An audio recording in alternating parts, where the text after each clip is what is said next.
बिस्मिल्लाहिर्रहमानिर्रहीम। अस्सलाम वालेकुम। आज का हमारा मौजू है कौकब की रुज्जत और नहुसत सैरगान के हवाले से। अगर आप भी ज़ायचे में किसी भी कौकब की नहुसत या उसकी रुज्जत का शिकार हैं और उसकी वजह से मुख्तलिफ मसाइल में गिरे हुए हैं, तो ये अज़ीमत आपको बताई जा रही है। या आप रोज़ाना 11 दफ़ाएँ पढ़ें, अव्वल व आखिर 3 मरतबा दुरूद शरीफ़ पढ़ें। इंशाअल्लाह ताला जो है वो आपके मसाइल में जो है वो कमी आएगी और आपके आगे वाले मामलात में आसानी पैदा होगी। ये अज़ीमत जो है, जो हमारे पुराने कारी हैं वो जानते होंगे। ये अज़ीमत हमने अपने मंथली मैगज़ीन जो है हमारा रहनुमाई अमलियात उसमें दी होती है तमाम कारीन के लिए।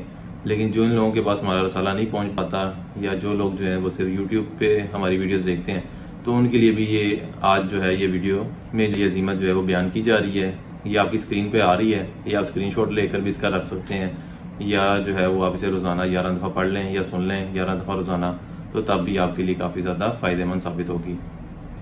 या अल्लाह या रहमानो या रहीमो बिहक की काफ हा या ऐन साद व बिहक की हा मीम ऐन सीन काफ किनामिन नहुसतिल कवाकिबी व रुजूही व वाबालिही सुई नजरिही बिहक की या अल्लाह या अहदु या समदु सल्लल्लाहु अला खैरी खल्किही मुहम्मदिन व आलिही व सहाबिही अजमाइना बिरहमतिका या अरहमुर राहिमीन।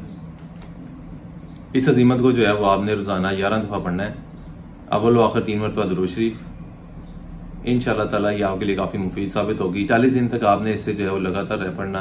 कोशिश करें एक टाइम मखसूस कर लें, रोज़ उसी टाइम पे पढ़ें। अगर उसी टाइम पे ना पढ़ सके हों तो वो चलते फिरते भी पढ़ सकते हैं आप। उम्मीद है आपको आज की हमारी वीडियो पसंद आई होगी। अगली वीडियो तक के लिए अल्लाह हाफिज़।